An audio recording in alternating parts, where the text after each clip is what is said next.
Selamat datang di Cupu Channel Jendela Dunia. Kali ini kita akan ngobrol tentang tokoh-tokoh spiritual, tokoh-tokoh legend di sekitar kita. Mungkin bisa dimulai Mbak Sulis. Ya, sambil saya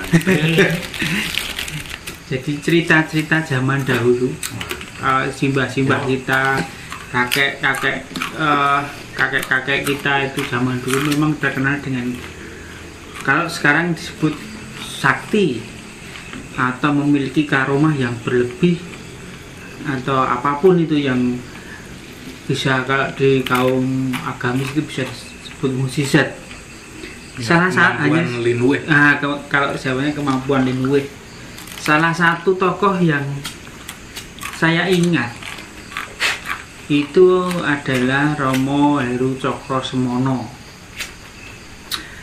Nama kecilnya itu Romo Semono memang. Dia dilahirkan dari seorang ibu bernama Dewi Nawangwulan. Dia putri dari suatu kerajaan yang dilimpahkan kepada Ki Kasan Dikromo. Nah, nantinya beliau dikenal dengan Kasan Kesambi di Gunung Damar, Purwokerto. Putrane Kiai Kasan Kesambi. Iya, putra Kasan Kesambi, tapi itu sudah diterimakan di Kasan Kesambi itu sudah ngarbini, artinya bukan keturunan Kiai Kasan Kesambi, tapi memang sudah ngarbini, sudah hamil. Masih kecil itu ya biasa, kemudian sekolah di SD. Ada cerita lucu, sudah ada perbedaan di situ. Jadi tiap hari Selasa Kliwon sama Jumat Kliwon beliau itu tidak masuk, bukan karena kesat atau ya, tapi dia malu. Malunya dia oleh teman. Jam 12 siang itu biasanya tidak ada bayangan kalau orang-orang biasa. Nah, beliau ini bayangannya pas di tengah. Nah, pas di tengah 12 siang itu kan seharusnya nggak ada bayangan. Ya. Nah, beliau itu bayangannya ada 12. Wih. Itu masih SD aja itu ya. Punya sudah ada tanda-tandanya begitu kelebihannya. Kemudian setelah beliau lulus dari sekolah Angkoloro zaman dulu, SR ya, di Angkoloro berarti apa, SMP apa? Enggak, SD itu. SD. Artinya Angkoloro itu untuk pribumi. Yang Angko 1 itu kan untuk penjajah tahun 1900-an. Kemudian setelah lulus diangkat menjadi guru bantu di situ. Jadi sudah putus, kemudian mulang adik-adik kelasnya. Kemudian pada suatu hari dia itu disuruh oleh Nyai Kasan Kesambi untuk mengambilkan sesuatu di dalam kamar. Itu dia umur 14 tahun saat itu. Masuk kamar, ternyata di dalam kamar itu ada seorang cewek yang dulu kan jariknya tersingkap. Kemudian setelah dia itu kok melihat itu bulu kuduknya itu berdiri. Kemudian Semono kecil ini ya sudah nggak kecil ya, remaja ini apa yang menyebabkan bulu kudu ini bisa berdiri. Kemudian beliau pamit dengan bapaknya Kasan Kesambi itu untuk bertapa di Cilacap di Pertamina. Di Pertamina selama 3 tahun. 3 tahun di sana, dia mendapat bunga Wijaya Kesuma. Warnanya coklat itu. Dia itu kalau dikasih ke air itu pamannya besarnya itu segelas ya, nanti celupnya ini bunganya akan membesar segelas itu. Kalau di tempayan ya nanti gedenya sak tempayan itu bunganya. Tapi beliau merasa bukan itu yang dicari. Kemudian dia mendapat wangsit ilham gitu ya. Dia akan berhasil mencari itu setelah ketemu angka kembar. Tahun kembar seperti kemarin itu tahun 2020 itu tahun kembar itu, besok akan ketemu tahun kembar, dia akan berhasil. Kemudian karena selama bertapa 3 tahun itu dia tidak ganti ya kaos sama jalannya, dia pulang Purwokerto itu melalui jalan malam. Karena apa? Kalau siang ketemu orang tak izin, malu karena bajunya udah rompang-ramping, celananya udah nggak rupa. Jadi tiap malam jalannya gelap-gelapan itu, jalan kalau siang delik bersembunyi. Sampai di tempat bapaknya Ki Kasan Kesambi itu, di sana tidak disambut apa-apa, disediakan luweng. Luweng itu apa ya bahasa Indonesia? Bukan, sugangan. Tempat sampah itu, seperti tempat sampah itu, seperti kuburan lah kalau sekarang. Liang kubur itu. Ya. Di sana suruh bertapa di situ selama 40 hari 40 malam. Nah, setelah selesai itu beliau Semono muda waktu itu ya, sudah selesai. Kemudian dia mendaftarkan marsose, sekarang jenis marinir itu, bekerja di Surabaya. Waktu itu sudah mempunyai kelebihan ya, di Surabaya itu kalau siang bekerja, kalau malam itu kungkum di laut. Kalau malam itu nggawane jolo, tapi pulang nggak pernah bawa ikan. Ya ini sebagai sarana dia laku kungkum, seperti yang episode lalu itu kita sebut ada laku, ada kungkum, ada ini, dia laku kungkum.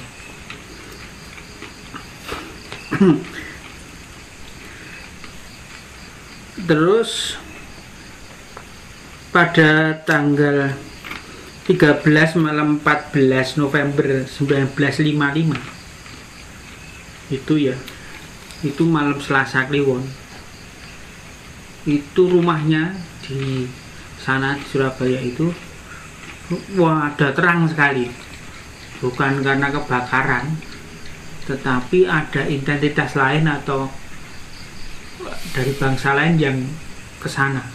Ada kereta kencana nih, ada yang semuanya serba datang ke rumahnya itu. Itulah awal sampai kelihatan bercahaya. Nah, sampai bercahaya. Itu awal beliau itu menjadi terkenal. Padahal sebelumnya ya sudah biasa, ada pasien ke sana minta jalan kesembuhan dan mengobati. Tapi setelah tanggal Selasa Kliwon 55 itu yang datang semakin banyak, dan umumnya berhasil. Dan menurut cerita-cerita di sana memang yang hidapi kalau itu. Jadi sebelumnya itu udah jadi semacam guru spiritual itu ya. Iya, sudah dimintai tolong. Ada banyak orang sana.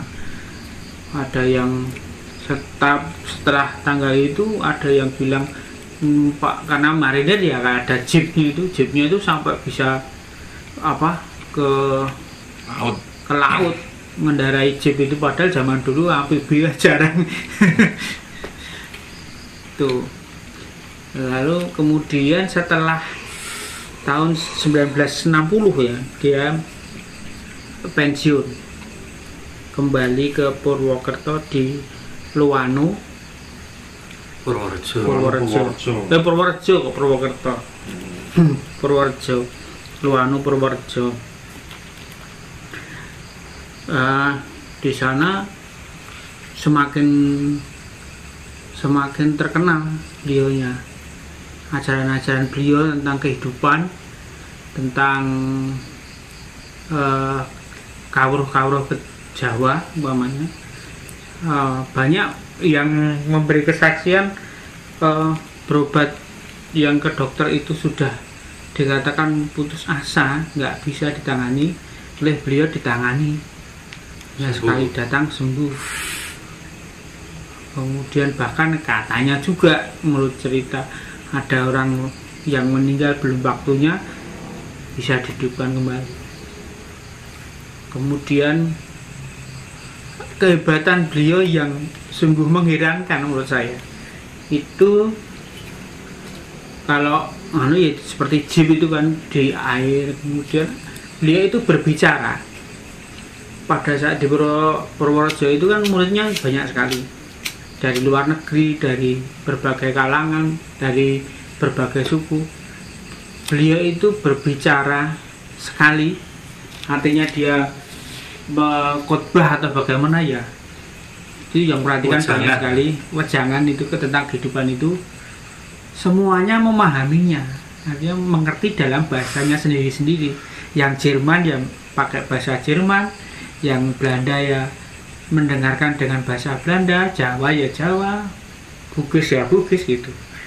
Dan masalah sekali dia memberi wejangan itu, semua masalah sekian banyak orang itu terpecahkan dari wejangan satu itu. Itu yang menurut saya ya menurut saya itu adalah sebenarnya wahyu yang betul-betul turun di atasnya. Kemudian oleh pengikut-pengikutnya itu pengikutnya itu disuruh membuat suatu paguyuban namanya Kapribaden. Kapribaden itu namanya saya lupa ya yang disuruh itu, tapi ada 5 orang. 5 orang ini, yang satu itu cewek, itu istri dari seseorang ini. Maka Romo Semono ini menghitungnya hanya 4. Yang ini tidak dihitung. Tetapi kalau beliau itu mau mejang, kalau nggak ada ceweknya, beliau juga nggak mau mejang. Harus ada ceweknya baru beliau mau mejang. Kalau nggak ada ceweknya, mending tidur saja. Perjalanannya enggak mungkin karena muridnya enggak komplit, jadi ya iya mungkin juga. Kemudian dari 5 orang ini muridnya ini, maksudnya pada saat itu muridnya sudah banyak, tapi yang berkumpul 5 orang ini disuruh untuk mendata dan membuka suatu paguyuban gitu. Terus dikasih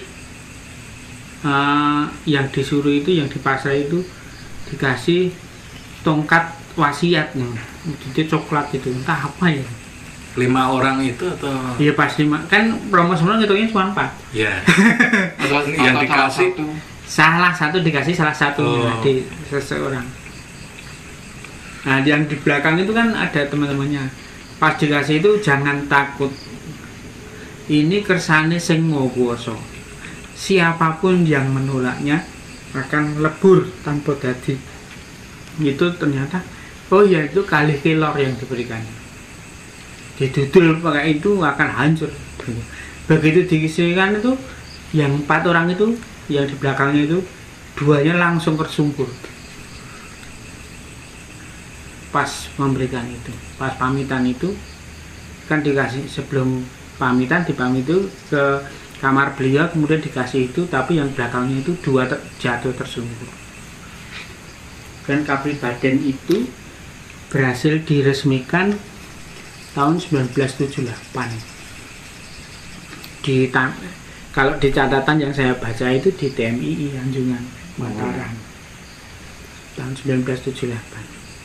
Beliau wafat pada 3 Maret 1980. Nah, itu beliau yang terkenal itu karena ajaran-ajaran beliau itu mengandung banyak unsur ya. Yang pertama beliau mengajarkan kunci.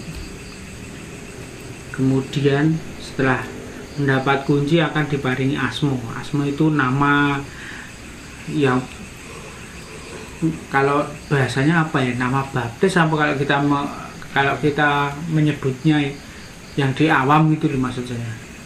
Asmo, semacam gitulah. Saya benar-benar tambahan nama gitu atau? Iya, tambahan nama.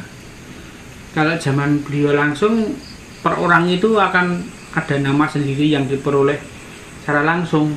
Tapi kalau sekarang sudah putra-putra Romo gitu aja. Kemudian ada mijil, ada singkir, dan paweling. Itu mempunyai fungsi masing-masing yang mungkin bisa dikunci itu untuk mengetahui jati diri kita, untuk mengunci atau membuka gerak rohani dari kita untuk pengenalan terhadap rasa kepribadiannya itu. Kemudian setelah mendapat itu baru nanti akan diberikan asmo, itu nama. Kemudian ada mijil, itu untuk menggerakkan segala sesuatu di yang kegiatan sehari-hari itu dikandani sarwa mijil. Artinya tiap kegiatan itu diawali dengan restu pribadi atau Tuhan yang Maha Esa gitu. Kurang lebihnya begitulah. Kalau saya karena bukan dari sana memahaminya, hanya referensi ya, jadi mungkin nanti ada yang dari beliau putra-putra Romo yang mengoreksi, silakan. Kemudian ada yang untuk menyingkirkan segala hal yang negatif gitu. Nah, ya diberi singkir, namanya singkir. Kemudian ada yang untuk meminta petunjuk, itu namanya paweling. Komplit 5 ajaran itu yang diwariskan oleh Romo Heru Cokrosemono. Itu yang saya tahu dari sejarah yang saya baca. Begitu Mas. Nah, itu karena saya juga referensinya sedikit soal Romo Semono ini, saya tertarik tadi pas beliau itu bertapa di Cilacap, itu di daerah mana? Pertamina ya? Pertamina ya. Nah, di Pertamina itu ada petilasan. Petilasannya Kiai Singolodro. Itu memang di dalam komplek Pertamina. Dan itu konon beliau itu mungkin kayak senopati atau tumenggung dari Mojopahit gitu loh. Itu saya juga infonya seperti itu. Jadi di sana ada 2 petilasan, entah petilasan atau makam gitu.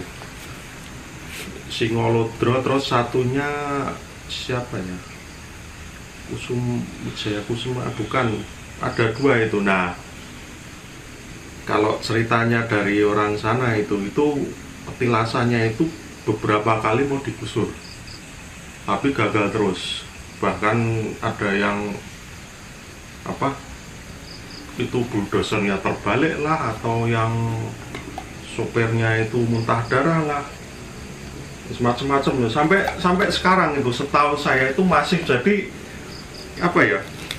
ini kan tembok nganu komplek hilang itu. Nah, ini ada pintu kecil itu masuk itu. Saya pikir wah elok ini memang lebih tuaan ini daripada Pertaminanya. Kalah awu ini. Tapi unik gitu. Banyak tempat yang seperti itu. Kalau dari yang saya baca itu petilasannya itu ada dapuran pring 2. Ya itu dulu mungkin. Nah, itu yang mau dibulldozer kan itu apa dapuran pring itu mau dibulldozer katanya nggak bisa. Nah mungkin cuma itu dulu itu waktu sekitar 2012 saya ke sana itu ya petilasannya udah dicumpuk gitu. Kan kalau kita kan kebanyakan suka meremehkan petilasan, wah ini apa, ini enggak mengandung sejarah, ini cuma rekayasa atau dan lain sebagainya lah. Cuma nyatanya memang ada energinya betulan di situ. Ya kalau dibilang gimana ya dari sisi sejarah secara apa akademisi kan mungkin kalau petilasan itu dianggapnya kurang valid. Nah cuma kan dari sisi lainnya itu ya memang seperti itu.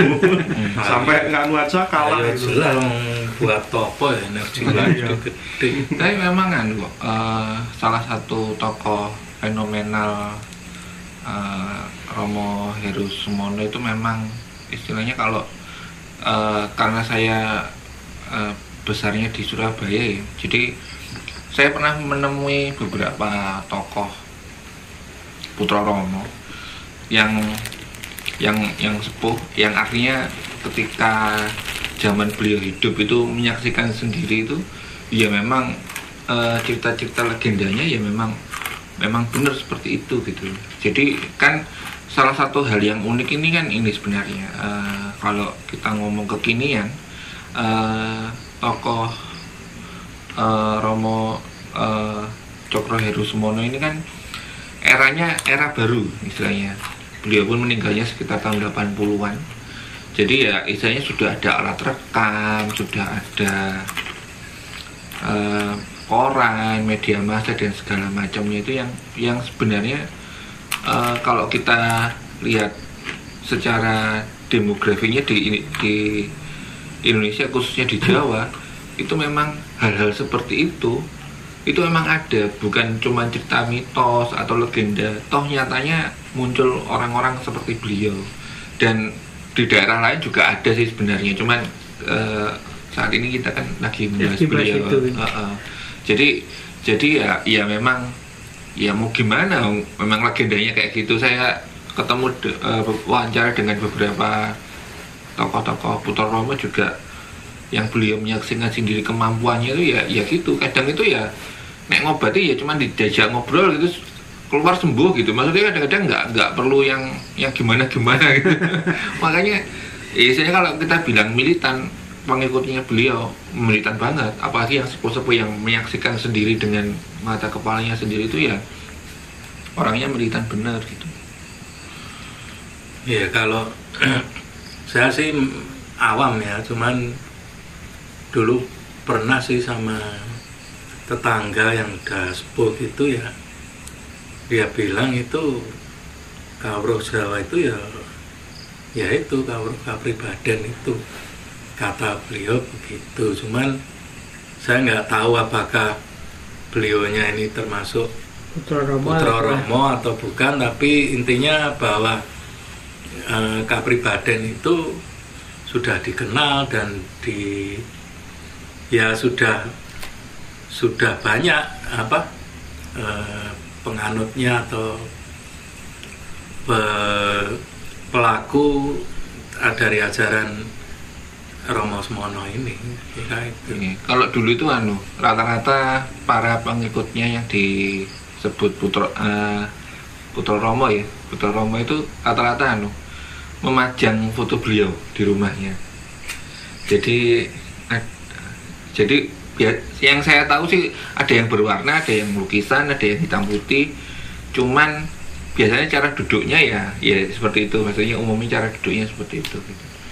Biasanya duduknya juga bersila, jadi duduk biasa gitu, sambil kakinya agak terbuka dengan menggunakan baju adat Keraton Solo kalau nggak salah, Jogja kalau nggak salah, Jogja, pakai beskap ini, beskap Jogja garis-garis.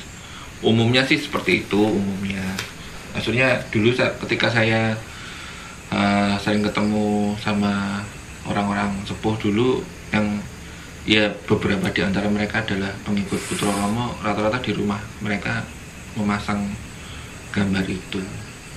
Dulu itu kan saya tahunya ya karena dekat dengan orang tua itu yang menyaksikan sendiri dan menceritakan kemampuan beliau itu. Ya, dari situ kan sebenarnya kalau kita lihat ya, yang dikatakan tadi keanehan atau mujizat kalau bisa dibilang mujizat ya, itu kan hampir semua yang mungkin ajaran-ajaran lain itu ada di situ, seperti berbahasa dengan berbagai bahasa, pengikutnya itu kan bermacam-macam. Iya. Seperti agama-agama resmi juga ada yang mengklaim ada di ajaran mereka, dan ternyata di Jawa pun ada. Dan hitungannya tokoh yang sudah ada latar rekam lah. Jadi istilahnya kalau nggak percaya bisa di-track sendiri. Beritanya beliau zaman dulu. Ininya banyak kok pengikutnya. Iya. Ya, itu pendirinya 5 orang yang saya sebutkan tadi itu kan kalau namanya lupa, tetapi mereka memang bertiter, paling enggak itu doktor yang di. Jadi memang berarti itu artinya organisasinya itu yang mendirikan justru bukan Romo Smono sendiri, atau beliau hanya mengamanahkan untuk membuat organisasi itu? Ya, mengamanahkan, maksudnya itu beliau menyuruh membuat paguyuban itu, dan itu disanggupi, tetapi dengan syarat karena pada saat itu pengikutnya ada banyak. Yeah. Kalau ini yang mendirikan itu ini cuman pengikutnya ini, dikira nanti ini yang odo-odo gitu. Kemudian mau asalkan yang menyuruh itu beliau sendiri, Romo Smono ini yang meminta untuk mendaftar sebagai anggota paguyuban. Dan anggotanya itu setahu saya variasinya dari kalangan atas sampai kalangan bawah banyak. Maksudnya memang beragam. Dari kalau golongan tentara rata-rata kalau di Surabaya itu angkatan laut umumnya. Umumnya angkatan laut memang dulu ketika itu ya, maksudnya ketika tahun sekitar ya 2000-an ya, tahun 2000-an itu banyak yang anggotanya angkatan laut dan masih muda-muda juga ketika itu. Nah, saya juga baru tadi baca itu bahwa ternyata itu karena ini agak dikirikan ya, sebenarnya kan ini potensi yang besar sekali kalau mau disebut agama Jawa bisa ya, karena semua unsurnya memenuhi. Nah, karena pas itu kan kalau nggak salah pendiri negara kita Insinyur Soekarno itu merupakan putra Romo juga. Oh iya kan? Iya. Yang saya baca tadi loh, saya sumbernya itu yang saya baca. Paling tidak pernah belajar. Iya. Soalnya beliau juga diklaim oleh ormas lain lah. Iya. Nah, aslinya bener apa enggak saya nggak tahu, tapi dari hasil yang saya baca begitu. Iya. Dan memang sih ya umum lah, maksudnya di Jawa sendiri kadang-kadang kan banyak varian-varian. Iya. Jadi ajaran basicnya itu nanti keluar lagi beberapa aliran-aliran varian-varian yang lain, dan itu banyak sih. Kan karena pengikutnya memang jumlahnya banyak, ribuan mungkin ada dihitung ya. Iya. Terus kalau sepeninggal Romo Smono itu biasanya kalau nyari nama itu disuruh nepi sendiri di Purworejo, dulu nepi sendiri di Purworejo. Dan waktu itu kan bapak saya ya, karena teman bapak saya itu kan banyak yang Areni Putra Romo, terus iseng-iseng ke sana nyoba ini gak menau deh jeneng ke sana, baru duduk 5 menit apa ya, terus koyaannya kok dapat nama gitu kan. Terus sama temennya dibilang udah pulang aja, pulang wes soleh kok soleh, balik maksudnya ya sudah disuruh balik, maksudnya nggak disuruh apa ya istilahnya neruskan puasa di situ atau gimana enggak? Di petilasan apa Di petilasan. Padahal bapak saya itu ya cuma duduk terus ngelamun bentar gitu. Terus bapak saya kan kaget bilangnya gitu. Memang bapak saya dalam lamunan bapak saya itu dalam lamunannya itu tiba-tiba itu kayak nggak tahu mimpi atau apa itu, naik kelapa terus ngambil kelapa terus turun terus dia itu dipanggil sama orang dengan nama itu gitu. Terus bapak saya, apa itu jenengku ya gitu. Itu cerita bapak saya sendiri gitu. Dan itu baru tahun ini kok, sekitar 2015-an atau 2016 gitu. Maksudnya baru, nggak lama-lama banget. Bapak saya itu kan ya karena pensiun akhirnya senengannya gitu-gitu itu. Pergi kemana gitu. Ya kalau saya sih lebih ini cerita perjalanan hidupnya Romo Heru Sokrosemono ini yang menarik. Jadi memang dari kecil ya, dari lahir itu udah istilahnya berbakat atau sudah dapat anugerah kemampuan itu yang kasih lungan wahyu. Ya itu kan rata-rata orang besar itu kadang-kadang memang dari lahirnya itu sudah membawa tanda. Sudah dibawa tanda. Tapi nggak ada ceritanya sangat sih di sini ya. Oh ya. Ya betul ya. Nah, ini sebenarnya yang menarik itu adalah fenomena itu sebenarnya. Jadi ketika dihubungkan dengan, kan banyak itu perdebatan di banyak forum atau di banyak lingkungan tentang gimana tuh ajaran Jawa itu sebenarnya gitu. Ya memang kalau kita ngomong secara sarkasnya, kita kan sebenarnya kalau kita ngomong Jawa murni kan kita juga bingung. Jawa murni itu yang kayak apa? Akhirnya berdebat, saling argumentasi dan segala macamnya. Ya kalau kita ngomong aliran Jawa murni, mungkin bisa dimungkinkan bahwa kemungkinan ajaran itu sudah hilang.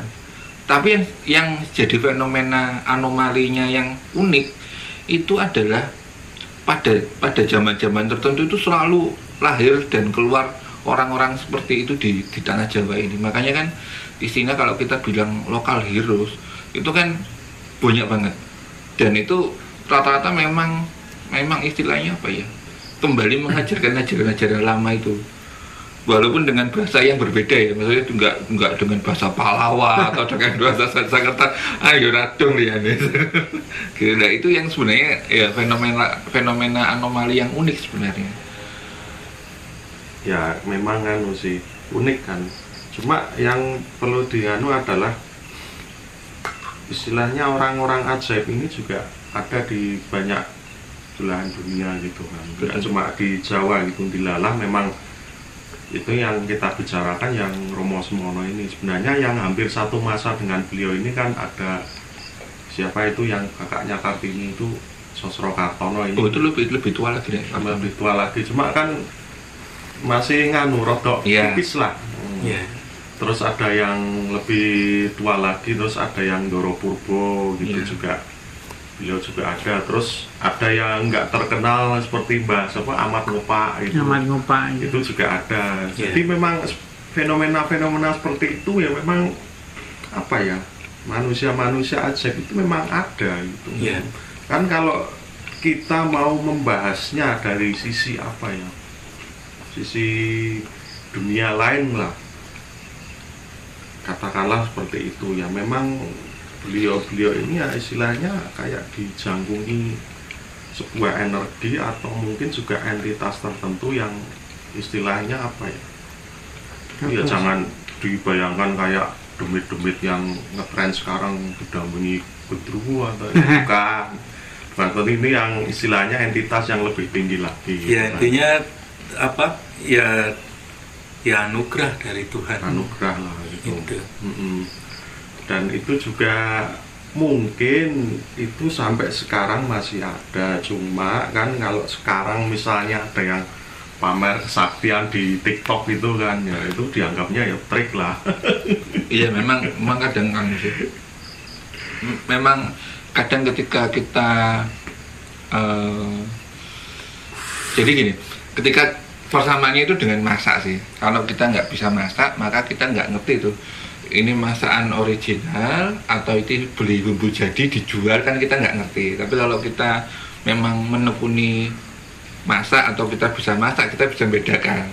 Oh, ini resep asli dari sini, ini resep dari mana ya, sebenarnya seperti itu. Jadi kita membedakan ini trik, ini bantuan alam lain, atau ini memang kemampuannya dia sendiri. Itu ya kalau kita nggak nyebur di situ ya kita nggak bisa membedakan. Wong hasilnya kadang-kadang kadang-kadang itu susah dinalar gitu. Iya. Kalau teman kita itu ada yang bisa terbang itu. Iya.